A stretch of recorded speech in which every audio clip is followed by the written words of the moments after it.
Styccobond F54 high-grab linoleum adhesive can be used for securing a wide range of linoleum floor coverings. Using a 2 by 6 mm notch trowel at 60 degrees, spread the adhesive evenly over an area of subfloor that can be covered whilst the adhesive remains receptive and gives good transfer.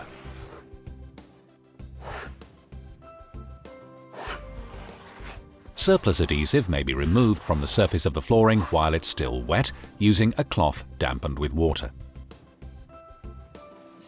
Following the floor covering manufacturer's laying instructions, place the floor covering into the adhesive and press from the center outwards to exclude any air. Then roll from end to end and side to side using the 68 kg flooring roller. 1 to 4 hours later, roll again in 2 directions. Allow the adhesive to dry overnight before commencing seam welding operations.